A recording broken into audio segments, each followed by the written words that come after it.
बिस्मिल्लाहिर्रहमानिर्रहीम। रब्बिश्रह ली सदरी व यस्सिर ली अमरी वहलुल उक़दतम मिन लिसानी यफ़क़हू क़ौली। बिस्मिल्लाहिर्रहमानिर्रहीम। चैप्टर नंबर 12 सर्कुलेशन के सिलसिले का आज 5वां लेक्चर है। आज के लेक्चर में हम डिस्कस करेंगे conduction system of heart. Last topic में हमने कार्डियक साइकिल और उसके कंट्रोल के बारे में बात की थी, तो उसमें कार्डियक साइकिल आपको लास्ट लेक्चर में एक्सप्लेन कर दिया था, लेकिन अभी कंट्रोल किस तरह से होती है कार्डियक साइकिल, वो चीज अभी एक्सप्लेन करना बाकी थी। तो कंट्रोल ऑफ कार्डियक साइकिल दरअसल ये कंडक्शन सिस्टम ऑफ हार्ट के अंदर डिस्कस किया जाएगा। Conduction system of heart basically this is the system which controls the cardiac cycle, the system which controls heartbeat या which controls cardiac cycle is known as conduction system of heart। तो आज का हमारा topic ये conduction system of heart है। हमने इसमें discuss करना है कि कार्डियक साइकिल, उसके डिफरेंट फेजेस आपको बताए थे लास्ट लेक्चर में, तो वो कार्डियक साइकिल किस तरह से कंट्रोल हो रही है, या हार्टबीट के दौरान होने वाले इवेंट्स को ही दरअसल कार्डियक साइकिल कहा जाता है। तो इस वजह से आप इसको कंट्रोल ऑफ हार्टबीट भी कह सकते हैं। कंडक्शन सिस्टम ऑफ हार्ट जो कि हार्टबीट को कंट्रोल करता है, ये कुछ कंपोनेंट्स पर मुश्तमिल है। पहले हम उन कंपोनेंट्स को लिस्ट कर लेते हैं और उसके बाद फिर वन बाय वन उनका मोड ऑफ एक्शन बताते हैं और ये मैकेनिज्म डिस्कस करते हैं कि किस तरह से ये कंट्रोल पॉसिबल हो सकेगा। So components of conduction system of heart. Conduction system of heart, conduction system of heart में जो सबसे पहला कंपोनेंट है वो है sinoatrial node. Sinoatrial node,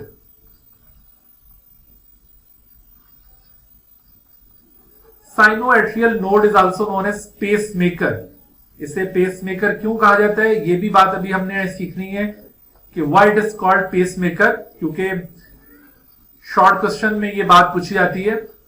why SA node, sinoatrial node को एसए नोड भी कहते हैं। Why SA node is also known as pacemaker। तो ये पहला कंपोनेंट है कंडक्शन सिस्टम ऑफ हार्ट का। उसके बाद दूसरा कंपोनेंट इस कंडक्शन सिस्टम ऑफ हार्ट में atrioventricular node. Atrioventricular node, atrioventricular node, इसे एवी नोड भी कहा जाता है। ये दूसरा कंपोनेंट है। फिर तीसरा component conduction system of heart में एवी बंडल कहलाएगा, यानी atrioventricular bundle. Atrioventricular bundle,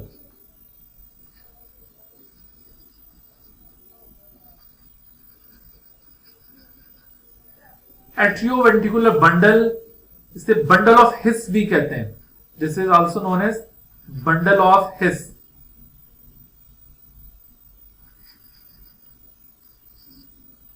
bundle of His.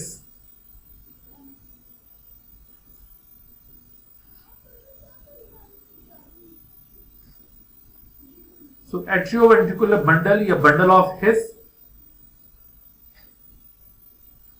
Number 4 is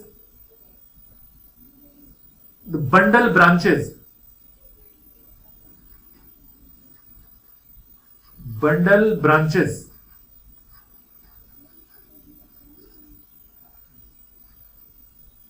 और number 5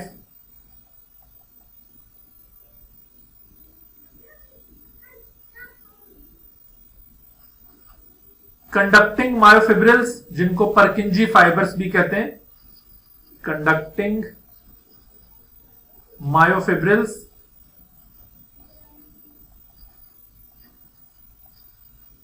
also known as परकिंजी fibres.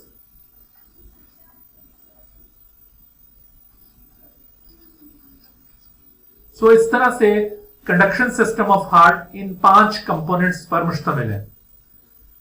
इन 5 कंपोनेंट्स की पहले लोकेशन देख लेते हैं, इनका स्ट्रक्चर देख लेते हैं और उसके बाद फिर मैकेनिज्म देखते हैं कि किस तरह से ये कंपोनेंट्स वर्क करते हैं। सबसे पहला component sinoatrial node. Sinoatrial node basically it is situated in the upper wall of right atrium.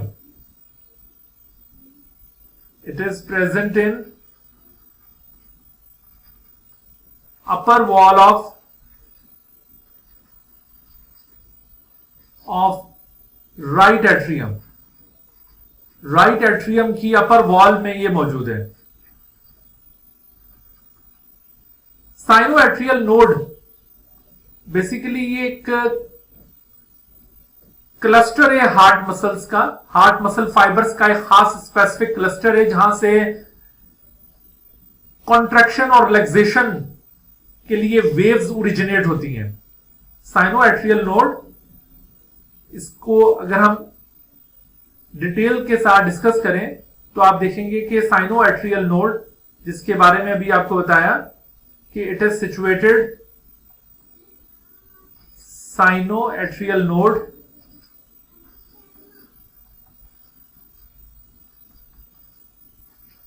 which is also known as SA node, या फिर इसको पेसमेकर भी कहते हैं। तो इसके बारे में आपको मैंने पहला पॉइंट ये बताया कि it is situated in the upper wall of right atrium. It is situated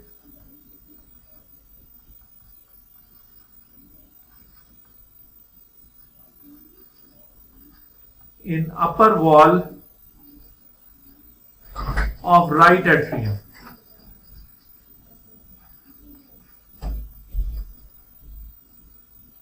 sinoatrial node, इसको पेस मेकर भी कहा जाता है क्योंकि यहां से excitation for the contraction and relaxation of heart originate होती है।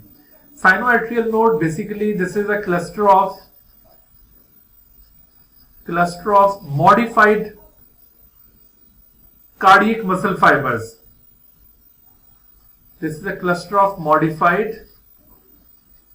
cardiac muscle fibers.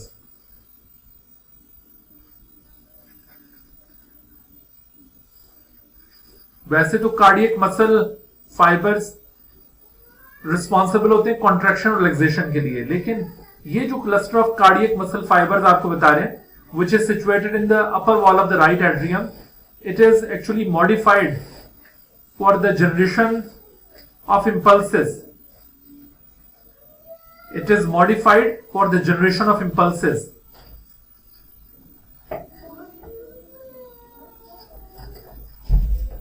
Modified for the generation of electrical impulses. यहां से electrical impulses originate होती हैं। Generation of electrical impulses.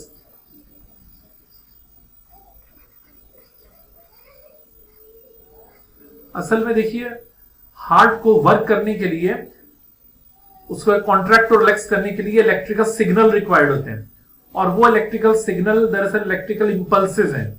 Normally तो हमारे बॉडी के अंदर ब्रेन से इलेक्ट्रिकल इंपल्सेस ओरिजिनेट होती हैं और फिर बॉडी में एक जगह से दूसरी जगह पर फ्लो करती हैं, या फिर न्यूरॉन्स का काम होता है इलेक्ट्रिकल इंपल्सेस को जनरेट करना और उनको एक जगह से दूसरी जगह पर मुंतकिल करवाना। लेकिन हमारे बॉडी के ये जो सेल्स हैं, cardiac muscle cells, they are also adaptive for the generation of electrical impulses. Interesting बात यह है कि हार्ट की कॉन्ट्रैक्शन और रिलैक्सेशन के लिए ये इलेक्ट्रिकल इंपल्सेस ना सिर्फ यहां से जो मॉडिफाइड कार्डियक मसल फाइबर्स का क्लस्टर है वहां से ये कॉन्ट्रैक्शन के लिए इंपल्सेस ओरिजिनेट होंगी, बल्कि with in heart in impulses का फ्लो भी दरअसल मॉडिफाइड कार्डियक मसल फाइबर्स के जरिए ही मुमकिन होगा। यहां पर कोई अलहदा से न्यूरॉन्स वगैरह मौजूद नहीं है। जिस तरह से बाकी बॉडी के हर हिस्से के अंदर आपको न्यूरॉन्स मिलते हैं, तो यहां पर कोई न्यूरॉन मौजूद नहीं है। There is no neuron in the heart wall. इसका मतलब है कि हार्ट के लिए जो कॉन्ट्रैक्शन और रिलैक्सेशन है वो विद इन हार्ट ओरिजिनेट होती है। इस पॉइंट ऑफ व्यू से हार्ट मसल्स को मायोजेनिक इन नेचर कहा जाता है। Heart muscles are therefore called myogenic in nature.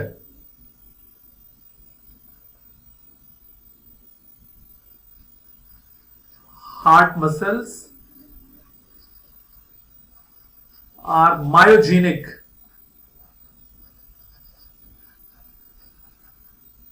Myogenic से मतलब है कि impulses for the contraction and relaxation originates from within the heart. Impulses for contraction and relaxation. Impulses for contraction and relaxation originates from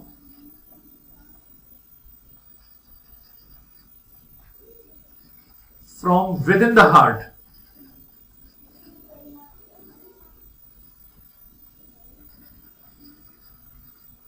heart के अंदर से ही excitation originate होती है, यानी हार्ट बेसिकली इंट्रिंसिक स्टिमुलेशन पर डिपेंडेंट है, ये extrinsic stimulation पर डिपेंडेंट नहीं है.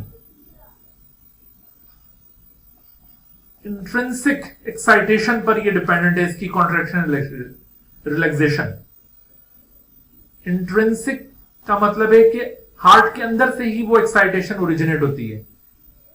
It's activity depends upon intrinsic rhythmicity, intrinsic excitation.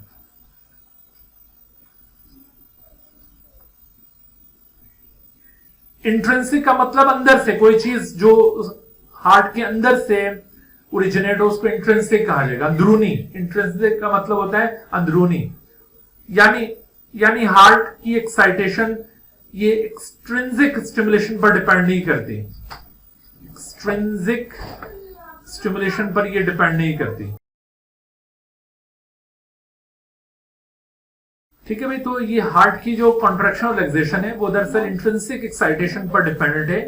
Extrinsic stimulation से इसका कोई ताल्लुक नहीं है कंट्रोल ऑफ हार्ट बीट का.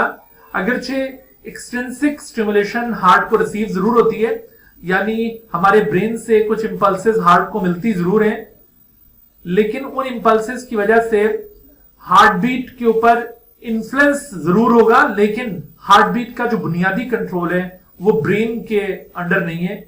हार्ट को अगर आप बाहर भी निकाल दें बॉडी से, यानी अगर ब्रेन के साथ उसका ताल्लुक खत्म भी कर दिया जाए, तो इसके बावजूद आप देखेंगे कि हार्ट इस तरह से बॉडी से बाहर निकालने के बावजूद वो कॉन्ट्रैक्ट और रिलैक्स करता रहता है काफी देर तक. तो इसका मतलब है कि हार्ट के लिए जो इंपल्सेस रिक्वायर्ड है वो ब्रेन से एक्चुअली नहीं आ रही थी, वो हार्ट के अंदर से ही ओरिजिनेट होती हैं. और हार्ट के अंदर से वो कहां से ओरिजिनेट होती हैं, तो हार्ट के अंदर से वो दरअसल ये साइनोएट्रियल नोड से ओरिजिनेट होती हैं.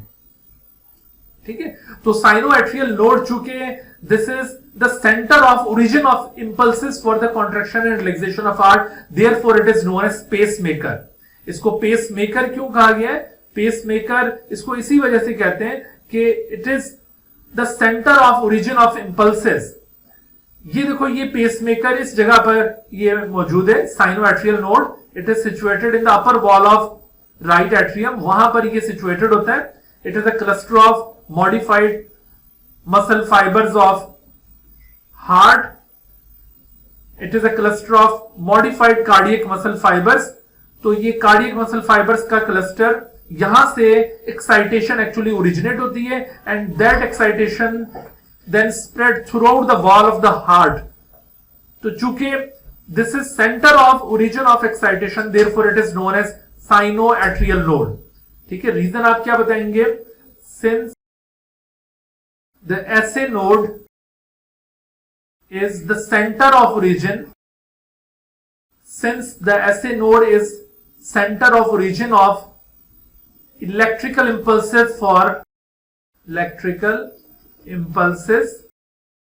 for contraction and relaxation of heart, contraction and relaxation of heart, therefore it is known as pacemaker.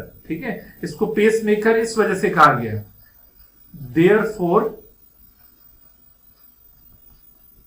it is called pacemaker. तो ये रीजन अक्सर पूछा जाता है, why it is called pacemaker. तो आपने पेसमेकर होने का यहां पर रीजन क्या बताना है? पेसमेकर होने को आप किस तरह जस्टिफाई करेंगे? That the sinoatrial node act as the center of origin of electrical impulses for the contraction and relaxation of heart. Therefore, it is known as pacemaker. अच्छा, उसके बाद फिर आप देखो दूसरा एक और आपको पेसमेकर यहां पे पॉइंट आउट किया गया, एवी node.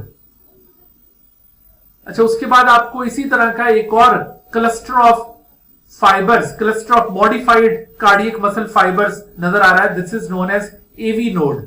AV node is situated at the base of right atrium. Right atrium की बेस में मौजूद है, जबकि इससे पहले एसए नोड ये राइट एट्रियम की अपर वॉल के अंदर मौजूद था। ठीक है भाई, एवी नोड की आपने क्या लोकेशन बतानी है, तो AV node this is also the bundle of modified cardiac muscle fibres. It is situated at the base of right atrium. लेकिन इसको पेस मेकर नहीं कहा जाएगा। This is not suppose to be pacemaker. Pacemaker सिर्फ ऐसे node है। वो क्यों? वो इस वजह से कि दरअसल यहां से एक्साइटेशन ओरिजिनेट नहीं होती है। एवी नोड कभी भी खुद से एक्साइटेशन अराइज नहीं करता, बल्कि ये हमेशा डिपेंड करता है कि पहले इसको सिग्नल मिले फ्रॉम द एसए नोड और उसके बाद फिर उस सिग्नल के तहत ये एवी नोड अपना सिग्नल आगे जनरेट करें। ठीक है, एवी नोड से इलेक्ट्रिकल इंपल्सेस ओरिजिनेट जरूर होती हैं, बट कार्डियक साइकिल के आगाज में एसए नोड से इंपल्सेस का फ्लो शुरू होता है। कार्डियक साइकिल एसए नोड की एक्टिविटी पर एक्चुअली डिपेंड कर रही होती है। अगर एसए नोड खराब हो जाए, ये काम करना छोड़ दे, तो आगे फिर कोई और कंपोनेंट काम नहीं करता।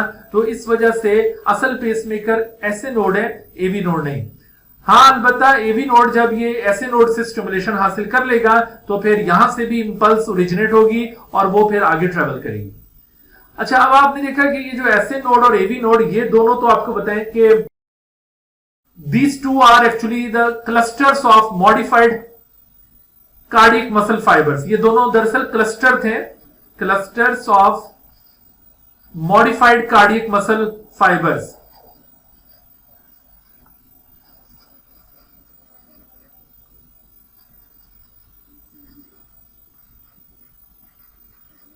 लेकिन इन दोनों के बरक्स ये जो बंडल ऑफ हिस आपको नजर आ रहा है, बंडल ऑफ हिस, तो बंडल ऑफ हिस दरअसल ये जगह है। ये जो आपको सिंगल बंडल नजर आ रहा है, this is called bundle of हिस। उसके बाद फिर आपको ये जो दो ब्रांचेस इसकी नजर आ रही हैं, इनको बंडल ब्रांचेस कहा जाता है। तो bundle of His, this is unlike SA node and AV node, it is bundle. जैसे एसए नोड और एवी नोड, ये दोनों तो मैंने आपको बताया cluster of modified cardiac muscle fibres हैं, but bundle of His is the bundle of modified cardiac muscle fibre. यानी बंडल और क्लस्टर में आपको फर्क समझना चाहिए।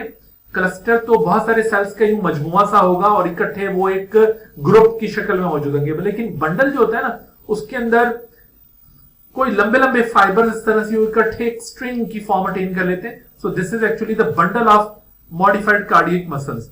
उसके बाद फिर ये जो बंडल ऑफ हिस है, ये आगे इंटरवेंट्रिकुलर सेप्टम में दाखिल हो जाता है।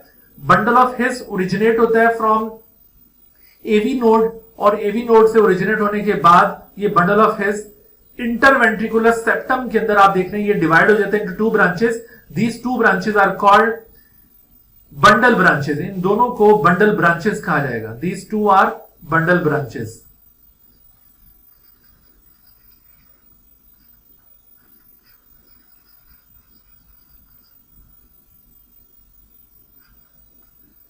इन बंडल ब्रांचेस के बाद फिर आगे देखिए, ये ब्रांचेस फर्दर आगे वेंट्रिकल की वॉल में मुख्तलिफ डायरेक्शंस के अंदर डिस्ट्रीब्यूट हो जाती हैं। इनसे मजीद ब्रांचेस निकलती हैं और वो ब्रांचेस थिन और थिन होती चली जाती हैं, और आखिर में बिल्कुल जो थिन फाइबर्स वेंट्रिकल की वॉल में मुख्तलिफ जगहों पर फैले हुए आपको नजर आ रहे हैं, these very thin fibres in different parts of the ventricle wall are called Purkinje fibres.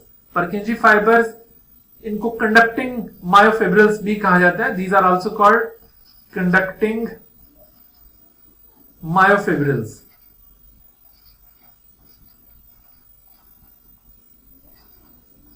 ठीक है, तो ये कंडक्टिंग मायोफिब्रिल्स कहलाते हैं, जो कि वेंट्रिकल की वॉल के अंदर ये दूर दूर तक फैले हुए हैं। इसी तरह के परकिंजी फाइबर्स ये एट्रिया की वॉल के अंदर भी फैले हुए हैं। ऐसे नोड से भी इंपल्सेस इन्हीं फाइबर्स के जरिए आगे मूव करती हैं। दरअसल ये जो परकिंजी फाइबर्स होते हैं ना, इनके अंदर कुछ मॉडिफिकेशंस पाई जाती हैं, and because of those modifications Purkinje fibres are adaptive for the conduction of impulses. यानी ये कॉन्ट्रैक्शन रिलैक्सेशन के बजाय ये इंपल्सेस के फ्लो के लिए एडाप्टिव होते हैं। तो परकिंजी फाइबर्स के अंदर इस तरह की क्या मॉडिफिकेशन है जिसकी वजह से Purkinje fibres are very well adaptive in the conduction of impulses rather than contraction relaxation.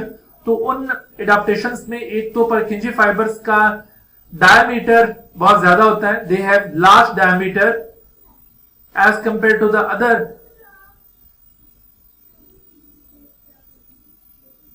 Muscle fibres of cardiac muscle. ठीक है, तो परकिंजी फाइबर्स के आपको ये एडाप्टिव फीचर्स बताते हैं, adaptive features of Purkinje fibres. Adaptive features of Purkinje fibres.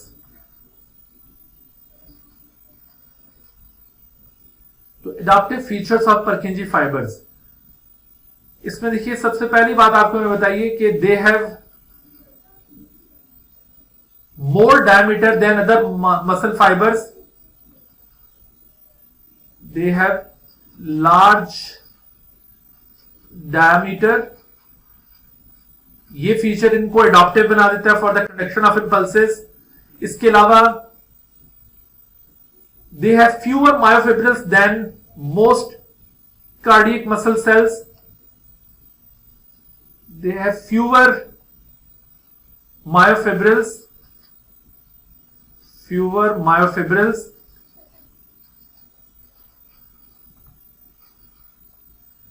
Myofibrils क्या होते हैं? दरअसल मसल फाइबर के अंदर कुछ और थ्रेड लाइक स्ट्रक्चर्स पाए जाते हैं जिनको मायोफिब्रिल्स कहा जाता है। तो इनके अंदर फ्यूअर मायोफिब्रिल्स प्रेजेंट होंगे। एक तो डायमीटर बाकी मसल फाइबर्स के मुकाबले में ज्यादा है। मसल फाइबर टर्म हम एक्चुअली मसल सेल के लिए यूज करते हैं, ये बात याद रहे।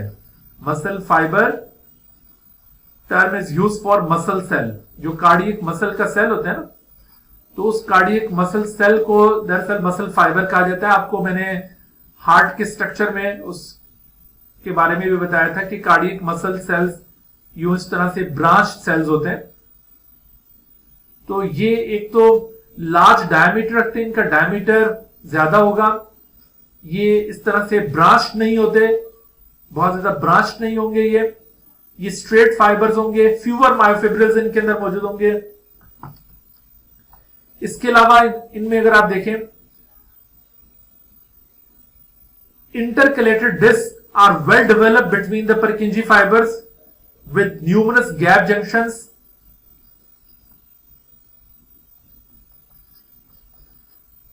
इंटरकलेटेड डिस्क के बारे में भी आपको ऑलरेडी एक्सप्लेन किया हुआ है हमने। स्ट्रक्चर ऑफ हार्ट के अंदर इस बात का भी जिक्र किया था। इंटरकलेटेड डिस्क दरअसल ये एक मसल फाइबर को दूसरे से जुदा करती हैं। तो intercalated disc are well developed. और वो किस हवाले से वेल डेवलप्ड है? वो इस हवाले से वेल डेवलप्ड है कि उनके अंदर बहुत सारे गैप जंक्शंस प्रेजेंट है। well developed with numerous gap junctions. Numerous gap junction. ये gap junction क्या चीज है? देखिए, gap junction सेल्स के दरमियान कम्युनिकेशन के लिए ये साइटोप्लाज्मिक ब्रिजेस होते हैं। Gap junctions are cytoplasmic bridges between two consecutive cells by which the cytoplasms of two cells are interconnected with each other. इनको गैप जंक्शंस कहा जाता है। यानी इनमें सुराख होंगे यहां पर मेम्ब्रेन के अंदर, और इस तरह से दो सेल्स का जो साइटोप्लाज्म है वो आपस में मीट कर रहा होगा। तो इनके अंदर न्यूमरस गैप जंक्शंस होते हैं। हालांकि बाकी जो मसल फाइबर्स हैं उनकी इंटरकलेटेड डिस्क इस तरह से वेल डेवलप नहीं होती हैं, उनके अंदर ये गैप जंक्शंस मौजूद नहीं होंगे। यहां पर ये गैप जंक्शंस के साथ इंटरकलेटेड डिस्क भी मॉडिफाइड है। यही वजह है कि इन मॉडिफिकेशंस की बुनियाद पर परकिंजी फाइबर्स दरअसल कॉन्ट्रैक्शन और रिलैक्सेशन परफॉर्म करने के बजाय ये इंपल्स की कंडक्शन के लिए अडॉप्टिव हो जाते हैं। ठीक है, तो आपने ये अडॉप्टिव फीचर्स याद रखनी है। ये मॉडिफिकेशंस हैं परकिंजी फाइबर्स की जो इनको rest of the cardiac muscles differentiate करती हैं। यहां पे देखिए आपसे शॉर्ट क्वेश्चन में ये बात पूछी जा सकती है कि how will you distinguish between परकिंजी fibres and the rest of the cardiac muscle sales. although Purkinje fibers are also the cardiac muscle cells, लेकिन ये बाकी कार्डियक मसल सेल से कैसे डिफरेंट है। तो एक तो लार्ज डायमीटर को आपने यहां पे रेफरेंस करना है with less branches,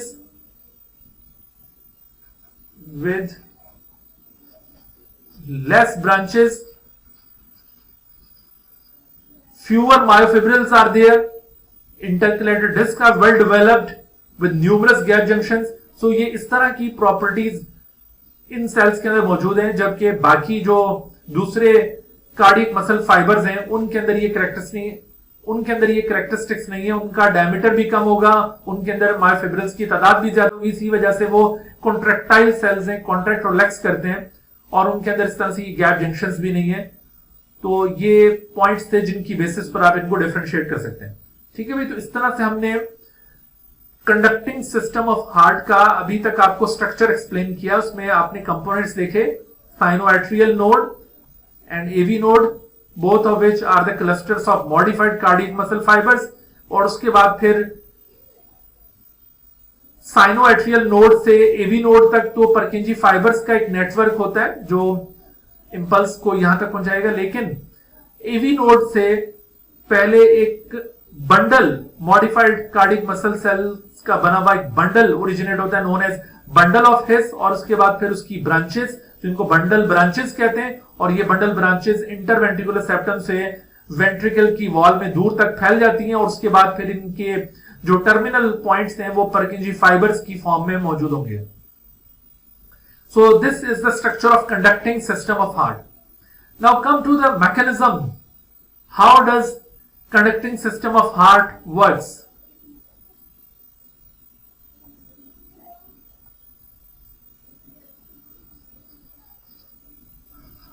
mechanism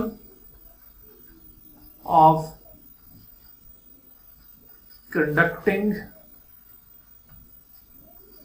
system of heart। तो हार्ट का ये जो कंडक्टिंग सिस्टम है उसका मैकेनिज्म क्या है, वो कैसे वर्क करता है। उसका मैकेनिज्म कुछ इस तरह से है कि जैसे अभी मैंने बताया था कि सबसे पहले एसए नोड से इंपल्स ओरिजिनेट होती है। एसए नोड एक्साइटेशन स्प्रेड करेगा, लेकिन एसए नोड से ये जो एक्साइटेशन निकलती है ये एवी नोड तक आती है। ठीक है, एसए नोड से निकलने वाली एक्साइटेशन ये ना सिर्फ एवी बंडल तक आएगी, एसए नोड से निकलने वाली एक्साइटेशन या इंपल्सेस, इलेक्ट्रिकल इंपल्सेस, ये ना सिर्फ एवी नोड तक आएगी बल्कि इसके साथ साथ एसए नोड से निकलने वाली ये एक्साइटेशन एट्रियल वॉल के अंदर भी फैल जाएगी। एट्रियल वॉल उसके अंदर भी ये फैल जाती है। एट्रियल वॉल में जब ये एसए नोड की इंपल्स ट्रेवल करती है तो एट्रियल वॉल कॉन्ट्रैक्शन परफॉर्म करेगी, इसकी वजह से एट्रियल कॉन्ट्रैक्शन होगी। और एट्रियल कॉन्ट्रैक्शन को क्या कहते हैं, atrial contraction is known as atrial systole. Atrial contraction is known as atrial systole. तो actually this SA node is responsible for the controlling of this atrial systole event. Atrial systole event के लिए ये responsible है। ये जो हमने phase discuss किया था कार्डियक साइकिल के अंदर, एट्रियल सिस्टोल इन विच एट्रिया शोज कॉन्ट्रैक्शन, और उसके नतीजे में the blood from atria goes into the ventricles. This phase of cardiac cycle is controlled by the impulse originated from SA node. This impulse not only travels into the atrial wall but also reached up to the AV level, AV node. But also reach to the AV node, ठीक है जी। तो AV node को भी इस तरह से ये impulse stimulate कर देगी, but this impulse does not move into the ventricles directly. ये बात याद रहे कि ऐसे नोड से निकलने वाली ये इंपल्स एट्रियल वॉल में फैलेगी और एवी नोड तक जाएगी, लेकिन वेंट्रिकल की वॉल में नहीं जाएगी। जैसे आप इस डायग्राम में देखिए, इस डायग्राम में जैसे आपको नजर आ रहा है कि यहां से ऐसे नोड से ये एक्साइटेशन ओरिजिनेट हुई, ये जो आपको एरोस दिखाए जा रहे हैं, ये इससे निकलने वाली वो इंपल्स है जो इस तरह से एट्रियल वॉल के अंदर ट्रेवल कर रही है और इसके साथ साथ ये एवी बंडल को भी स्टिमुलेट कर रही है, लेकिन ये इंपल्स यहां पर वेंट्रिकल्स तक नहीं जाती। उसकी वजह यह है कि दरअसल एट्रिया और वेंट्रिकल के दरमियान एक ऐसी शीट मौजूद है जो कि इलेक्ट्रिकल कंडक्टिविटी को रोक देती है। ये इलेक्ट्रिकल कंडक्टिविटी जो यहां पर एट्रिया की वॉल में फैल रही थी, वो इलेक्ट्रिकल कंडक्टिविटी आगे ट्रेवल नहीं कर सकेगी, ठीक है। यानी वो नॉन कंडक्टर किस्म की कोई शीट है जिसने इन इंपल्सेस को आगे मूव नहीं होने देना। तो ये इंपल्स जो यहां से ऐसे नोड से निकलती है वो एट्रिया की वॉल में स्प्रेड होती है, जैसे एट्रिया कॉन्ट्रैक्ट होते हैं, और इसके साथ साथ एवी नोड को स्टिमुलेट कर देती है। याद रखो कि ये ऐसे नोड से एवी नोड तक पहुंचने में इस इंपल्स को तकरीबन 0.04 सेकंड का अरसा लगता है। 0.04 सेकंड यहां से ऐसे नोड से एवी नोड तक पहुंचने में 0.04 सेकंड का अरसा लगेगा, और 0.04 सेकंड के बाद जाकर ये एवी नोड हरकत में आएगा। यानी एक्साइटेशन ओरिजिनेट यहां से हुई है, इंपल्स यहां से ओरिजिनेट हुई है, और उसके बाद फिर ये इंपल्स एवी नोड तक पहुंचने में चूंकि 0.04 सेकंड लगे, तो 0.04 सेकंड के बाद एवी नोड से ये इंपल्स ओरिजिनेट होगी। उसके बाद फिर ये इंपल्स आगे ट्रेवल करेगी। अच्छा, यहां पर आपको एक और भी बात बताते चलें जो कि अभी हमारे डिस्कशन में आने वाली है।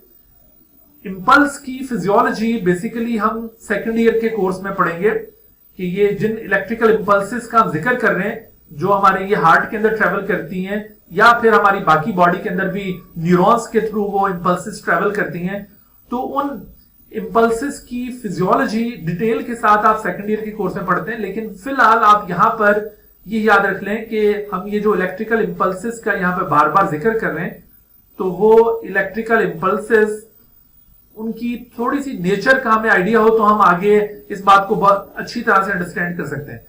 तो ये इलेक्ट्रिकल इंपल्सेस दरअसल इलेक्ट्रिकल सिग्नल्स हैं, और ये इलेक्ट्रिकल सिग्नल्स क्या होते हैं? ये इलेक्ट्रिकल सिग्नल्स दरअसल वेव्स ऑफ इलेक्ट्रोकेमिकल चेंजेस होती हैं। These are actually waves of electrochemical changes को कहा जाता है। इलेक्ट्रोकेमिकल चेंजेस की वेव्स को इलेक्ट्रिकल इंपल्सेस कहा जाता है। बेसिकली तो ये मैसेजेस होते हैं, ये एक सिग्नल होता है बुनियादी तौर पे, बट इसको हम इन बायोलॉजिकल लैंग्वेज अगर डिफाइन करें तो electrical impulses are in fact the waves of electrochemical changes along the length of the cell, along the length of the conducting cells। जो कंडक्टिंग सेल्स होंगे, कंडक्टिंग सेल्स जिनके जरिए ये कंडक्शन होनी है, जैसे यहां पर ये परकिंजी फाइबर्स हैं या फिर ये modified cardiac muscle fibre cells हैं जिनके जरिए ये कंडक्शन हो रही है, और अदरवाइज बाकी बॉडी के अंदर न्यूरॉन सेल्स हैं, कंडक्टिंग सेल्स जिनके जरिए ये waves of electrochemical changes travel करती हैं। इन वेव्स ऑफ इलेक्ट्रोकेमिकल चेंजेस को समझने के लिए आप इस तरह से देखिए, इमेजिन करें, मिसाल के तौर पर ये न्यूरॉन है। यहां पे मैं न्यूरॉन की एग्जांपल इस वजह से ले रहा हूं कि न्यूरॉन के थ्रू आमतौर पर इलेक्ट्रिकल इंपल्सेस ट्रेवल करती हैं। ये तो एक स्पेशल केस है हार्ट का, जहां पर heart muscle cell impulses travel करवाने के लिए, इंपल्सेस को कंडक्ट करवाने के लिए अडैप्टिव है। अदरवाइज नॉर्मली न्यूरॉन्स का ये काम होता है इंपल्सेस को कैरी करना। तो आप देखो नॉर्मली क्या होता है कि जो भी कंडक्टिंग सेल्स होंगे जैसा कि न्यूरॉन या फिर ये मॉडिफाइड कार्डियक मसल सेल, इनकी जो आउटर सरफेस होती है ना वो जनरली पॉजिटिव चार्जेस शो कर रही होती है, और ये पॉजिटिव चार्जेस दरअसल केमिकल आयंस की वजह से हैं। ये पॉजिटिव चार्जेस केमिकल आयंस की वजह से, जबकि इनका जो साइटोप्लाज्म वाला रीजन है वो ज्यादा नेगेटिव चार्जेस शो कर रहा होगा नॉर्मल हालत में। आप देखो, ये आपको अंदर की तरफ नेगेटिव चार्जेस की एक्यूमुलेशन दिखाई है और बाहर की तरफ पॉजिटिव चार्जेस की एक्यूमुलेशन दिखाई है। ठीक है, तो आपने याद रखना है कि कोई भी कंडक्टिंग सेल जैसा कि न्यूरॉन या फिर जैसे मॉडिफाइड कार्डियक मसल सेल्स, तो इनकी आउटर सरफेस नॉर्मली पॉजिटिव और अंदर की सरफेस नेगेटिव होगी। ये जो आप स्टेट देख रहे हैं ना, इस स्टेट को कहते हैं पोलराइज्ड स्टेट। इसे क्या कहते हैं? Polarised state. So this polarised state will be changed, यानी जब इंपल्स ने ट्रैवल करना होता है तो क्या होगा कि ये जैसे इसका एक स्पेसिफिक एरिया मैंने हाईलाइट किया है, तो इस स्पेसिफिक एरिया के अंदर दिस इलेक्ट्रोकेमिकल स्टेट, ये जो स्टेट है ये इलेक्ट्रोकेमिकल स्टेट भी कहलाती है, जिसको हमने इधर पोलराइज का नाम दिया है। तो दिस इलेक्ट्रोकेमिकल स्टेट, क्योंकि यहां पर इलेक्ट्रिकल चार्जेस हैं और वो चार्जेस केमिकल आयंस की वजह से हैं, तो इस वजह से इस स्टेट को इलेक्ट्रोकेमिकल स्टेट भी कहते हैं। तो ये electrochemical state at once change हो जाएगी, यानी बाहर की सरफेस नेगेटिव और अंदर की सरफेस पॉजिटिव हो जाएगी एकदम से, जब इंपल्स के ट्रैवल का टाइम आता है, जब इंपल्स ने ट्रैवल करना होता है, तो outer surface becomes negative and inner becomes positive. तो इस चीज को हम क्या कहेंगे? पहले वाली स्टेट को मैंने नाम दिया था पोलराइज, तो अब इसको कहेंगे depolarise state. What is this? Depolarise state. तो इस तरह से पोलराइज स्टेट डीपोलराइज्ड हो गई है। अब ये जो डीपोलराइजेशन हुई है ना, जैसे यहां पर ये डीपोलराइजेशन हुई है, एग्जैक्टली यही डीपोलराइजेशन इससे अगले रीजन पर फिर परफॉर्म होगी। फिर उसके बाद उससे अगले रीजन पर ये डीपोलराइजेशन परफॉर्म होगी, फिर उससे अगले रीजन पर ये डीपोलराइजेशन परफॉर्म होगी। गर्ज ये कि जब एक एंड पर ये डीपोलराइजेशन हो जाए तो फिर वो डीपोलराइजेशन रफ्ता रफ्ता आगे ट्रेवल करना शुरू कर देती है। तो इस तरह से ये डीपोलराइजेशन की एक वेव बन गई है जो एक एंड से दूसरे एंड पर ट्रेवल करेगी। यहां पर भी ऐसा ही हो रहा है। ये जो हम कह रहे हैं ना कि यहां से इलेक्ट्रिकल इंपल्स इधर आ रही है तो इधर आ रही है, तो असल में ये वेव्स हैं डीपोलराइजेशन की जो इस तरह से मूव कर रही हैं। अच्छा, ये जो न्यूरॉन या फिर कोई भी कंडक्टिंग सेल जब एक दफा डीपोलराइज करता है तो ऐसा नहीं है अब ये डीपोलराइज ही रहेगा, बल्कि ये जो सिचुएशन होती है ये आर्जी होती है और ये वापस रिकवर करता है अपनी नॉर्मल स्टेट पर। यानी पहले ये पोलराइज से डीपोलराइज हुआ और फिर दोबारा से ये वापस पोलराइज जब होगा तो इस इवेंट को कहेंगे रीपोलराइजेशन। तो जैसे आपने अभी एक वेव देखी डीपोलराइजेशन की कि ये जगह डीपोलराइज हुई, फिर ये जगह डीपोलराइज हुई, फिर ये जगह डीपोलराइज हुई और यूं एक वेव चल पड़ी। बिल्कुल इसी तरह से अब रीपोलराइजेशन की भी एक वेव यहां से ट्रेवल करेगी। पहले एक जगह रीपोलराइज करेगी ये वाली, फिर ये वाली जगह रीपोलराइज करेगी, फिर ये। तो इस तरह से अब रीपोलराइजेशन की भी वेव उसके पीछे पीछे चलना शुरू हो जाएगी। तो ये दोनों जो वेव्स हैं, wave of depolarization and wave of repolarization, both of them are actually electrical impulses। ये दोनों क्या हैं? इलेक्ट्रिकल इंपल्सेस हैं। तो इलेक्ट्रिकल इंपल्सेस जिनको हम ये वेव्स ऑफ इलेक्ट्रोकेमिकल चेंजेस कह रहे थे, ये दो तरह की ये वेव्स हैं। एक वेव ऑफ डीपोलराइजेशन है जिसमें आउटर सरफेस ग्रेजुअली नेगेटिव होती जा रही होती है और अंदर वाली पॉजिटिव। उसके बाद रीपोलराइजेशन जिसमें दोबारा से आउटर सरफेस पॉजिटिव होती जाएगी और अंदर वाली नेगेटिव होती जाएगी। तो इस तरह से wave of depolarisation, then wave of repolarisation, then again wave of depolarisation. तो ये हर एक वेव दरअसल एक इंपल्स है। अब आपको समझ आई है कि हर एक वेव दरअसल एक इंपल्स है। तो यहां से देखो ये एक वेव ऑफ डीपोलराइजेशन यहां से आई थी और उस वेव ऑफ डीपोलराइजेशन की वजह से दरअसल एट्रिया ने कॉन्ट्रैक्शन परफॉर्म की और उसके साथ साथ एवी बंडल भी स्टिमुलेट हो गया। तो आपने यहां पर इस पॉइंट को याद रखना है।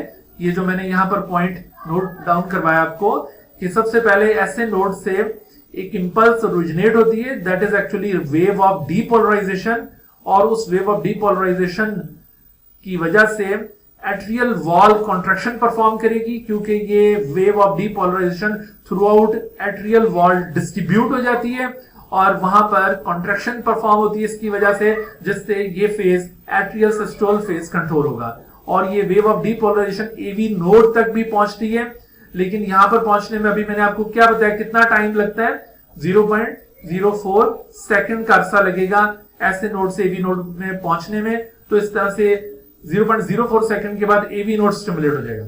अब जैसे ही एवी नोड स्टिमुलेट होता है तो एवी नोड से एक और इंपल्स ओरिजिनेट होती है। देखो यहां से जो इंपल्स आई थी वो खत्म हो गई यहां तक, अब एवी नोड से एक नई इंपल्स ओरिजिनेट हो गई। तो आप कहेंगे कि एवी नोड भी तो इंपल्स को ओरिजिनेट करवा रहा है तो इसको भी पेसमेकर होना चाहिए। मैंने आपको अभी ऑलरेडी क्लियर किया है कि दरअसल अगर ऐसे नोड से ये इंपल्स ना आती तो एवी नोड से कोई इंपल्स ओरिजिनेट ही नहीं होनी थी। तो चूंकि सेंटर ऑफ ओरिजिन ऐसे नोड है, यहां से इंपल्स के ओरिजिन का आगाज होता है और फिर आगे वो बाकी पार्ट्स भी स्टिमुलेट होते चले जाते हैं। इस वजह से पेस मेकर दरअसल ऐसे नोड ही है, असल पेस मेकर सिर्फ ऐसे नोड ही कहलाएगा, बाकी फिर उसके ऊपर डिपेंड कर रहे होते हैं। तो एवी नोड से आफ्टर 0.04 सेकेंड जैसे ही एक और वेव निकलती है, वेव ऑफ डीपोलराइजेशन, तो this wave of depolarisation quickly spreads throughout the ventricle. ये वेंट्रिकल में स्प्रेड हो जाएगी, लेकिन कैसे, एवी नोड से डायरेक्टली वेंट्रिकल में नहीं जाती, एवी नोड से बंडल ऑफ हिस, ठीक है, बंडल ऑफ हिस आ जाता है बीच में, तो बंडल ऑफ हिस, इसको हिस नहीं हिस बोलेंगे, ठीक है। तो बंडल ऑफ हिस के अंदर ये वेव ऑफ डीपोलराइजेशन ट्रेवल करेगी। उसके बाद बंडल ऑफ हिस से आगे कौन सा पार्ट है, बंडल ब्रांचेस, बंडल ब्रांचेस, और बंडल ब्रांचेस से फिर आगे ultimately Purkinje fibres, bundle branches and then Purkinje fibre. तो इस तरतीब से ये वेव ने ट्रेवल करते हुए अल्टीमेटली परकिंजी फाइबर्स के जरिए वेंट्रिकल्स की वॉल में डिस्ट्रीब्यूट हो जाना है, परकिंजी फाइबर्स के जरिए वेंट्रिकल्स की वॉल में डिस्ट्रीब्यूट हो जाना है through out the ventricle wall, through out the ventricle wall. दोनों जो वेंट्रिकल्स हैं उनकी वॉल के अंदर आप देखेंगे कि ये इंपल्स डिस्ट्रीब्यूट हो गई है, लेकिन उसका चैनल क्या था, AV node to bundle of His to bundle branches and then Purkinje fibre.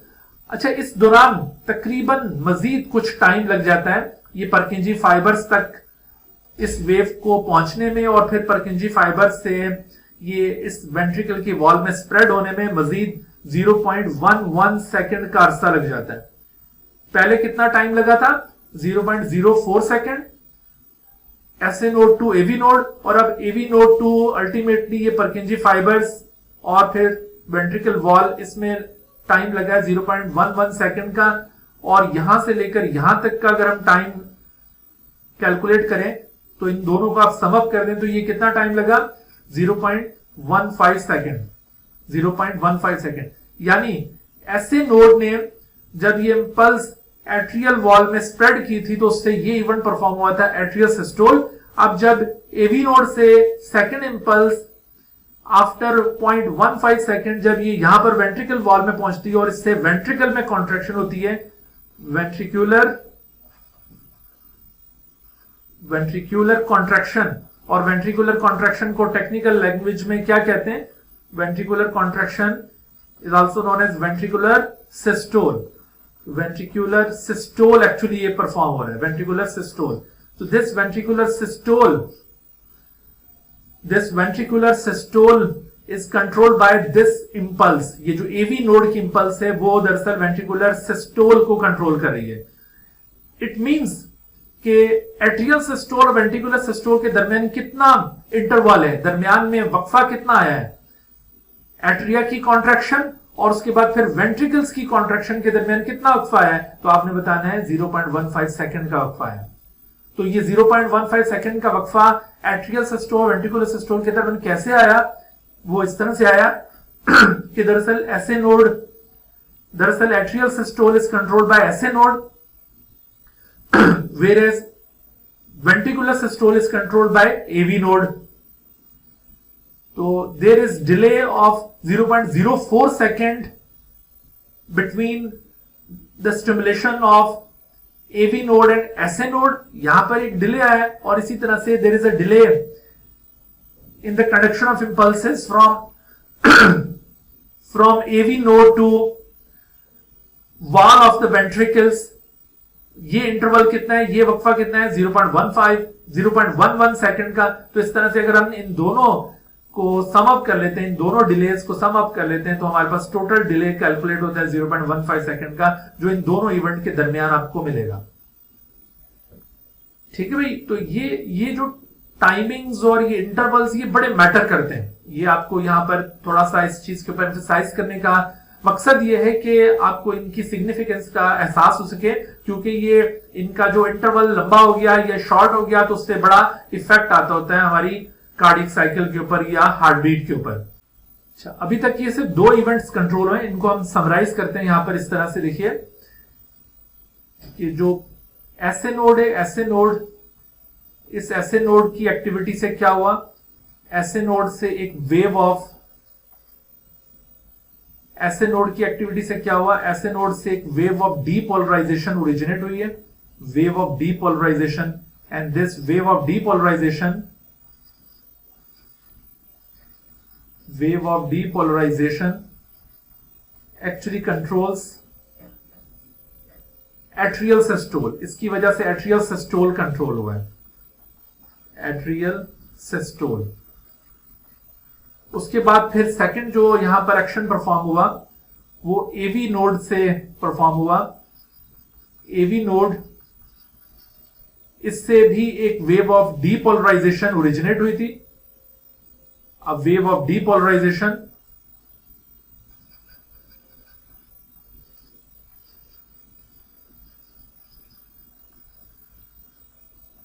और इस वेव ऑफ डीपोलराइजेशन की वजह से वेंट्रिकुलर सिस्टोल इवेंट कंट्रोल हुआ है, वेंट्रिकुलर सिस्टोल।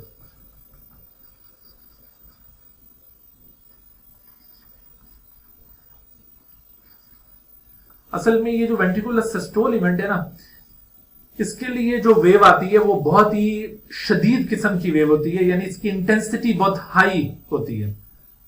इंटेंस वेव आप इसको कह रहे हैं, हाई इंटेंस वेव आप इसको कह सकते हैं। This is very high intense wave. So this high intense wave causes the ventricular systole, क्योंकि वेंट्रिकल्स के कॉन्ट्रैक्शन से जो ब्लड निकलता है वो पूरी बॉडी को डिस्ट्रीब्यूट होना होता है। जैसे लेफ्ट वेंट्रिकल से ब्लड पूरी बॉडी को जाता है और राइट वेंट्रिकल से लंग्स को जाता है, तो उसके लिए बहुत पावरफुल स्ट्रोक रिक्वायर्ड होता है। तो उसके लिए ये एवी नोड से बहुत हाई इंटेंस वेव जनरेट होगी, that is wave of depolarisation.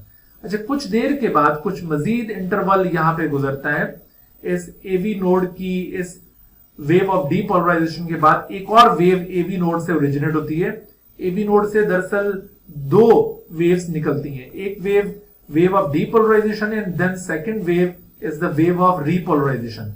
कुछ इंटरवल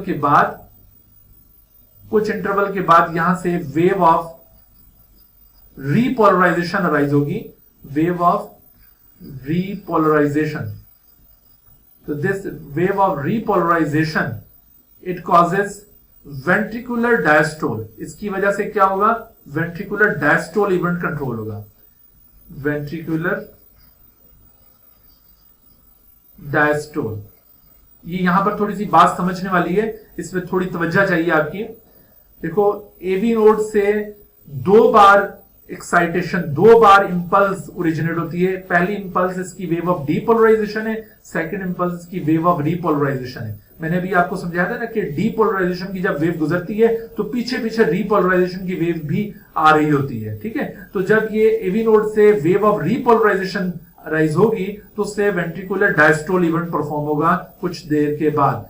जैसे आप देखो इस डायग्राम में, एवी नोड ने एक इंपल्स यहां से ट्रांसमिट की, उससे क्या हुआ कि ये वेंट्रिकल्स कॉन्ट्रैक्ट हो गए। उसके बाद दूसरी इंपल्स यहां से, that is wave of repolarisation, वो यहां से ट्रैवल करती है और फिर ये वेंट्रिकल की वॉल में स्प्रेड होती है।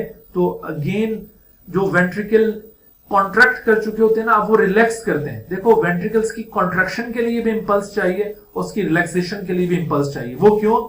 वो इस वजह से कि ventricles are very much thick chambers, thick walled chambers हैं ये, तो उनकी कॉन्ट्रैक्शन के लिए भी पावरफुल स्ट्रोक रिक्वायर्ड है और उनकी रिलैक्सेशन के लिए भी पावरफुल स्ट्रोक रिक्वायर्ड है। तो इस वजह से एवी नोड को 2 बार यहां से इंपल्स ट्रांसमिट करनी होती है, एक wave of depolarization which causes ventricular systole and then wave of repolarization that causes ventricular diastole. अच्छा, आपको याद है मैंने आपको बताया था कि जिस वक्त ventricular diastole होगा यानी वेंट्रिकल्स रिलैक्स करेंगे, at the same time atria की भी रिलैक्सेशन होगी, उसी वक्त एट्रिया की भी रिलैक्सेशन होती है। लेकिन याद रखो कि एट्रिया की जो रिलैक्सेशन है वो किसी इंपल्स के ऊपर डिपेंडेंट नहीं है। ये पॉइंट बहुत ही केयरफुली याद करें कि देखो वेंट्रिकल्स की रिलैक्सेशन एवी नोड से निकलने वाली सेकेंड इंपल्स की वजह से होगी, लेकिन at the same time atria भी रिलैक्स कर रहे होंगे, लेकिन एट्रियल रिलैक्सेशन वो किसी इंपल्स के रिजल्ट में नहीं होगी। एट्रियल रिलैक्सेशन कैसे होती है भाई? आपको बैलून वाली एग्जांपल याद होगी, आपको मैंने एक्सप्लेन किया था उसमें कार्डियक साइकिल में कि एट्रिया चूंकि थिन वॉल्ड होते हैं, लिहाजा जैसे जैसे इनके अंदर ब्लड फिल होता जाता है तो ब्लड रिसीव करते हुए या इससे एक्सपैंड करना शुरू कर देते हैं। तो एट्रियल रिलैक्सेशन भी दरअसल उसी वक्त हो रही होती है जब वेंट्रिकुलर रिलैक्सेशन है, यानी दोनों का डायस्टोलिक फेज सेम है, लेकिन दोनों के बिहाइंड जो फैक्टर्स इन्वॉल्व हैं वो डिफर करते हैं। वेंट्रिकुलर रिलैक्सेशन या ventricular diastole because of second impulse of AV node, but atrial diastole is because of the filling of the blood in the atria. ये किसी इंपल्स के रिजल्ट में नहीं है, ठीक है। तो इस तरह से एक कार्डियक साइकिल में आपको टोटल कितनी इंपल्सेस मिली? एक कार्डियक साइकिल में आपको टोटल 3 इंपल्सेस मिली। One is the wave of depolarization from SA node which causes atrial systole.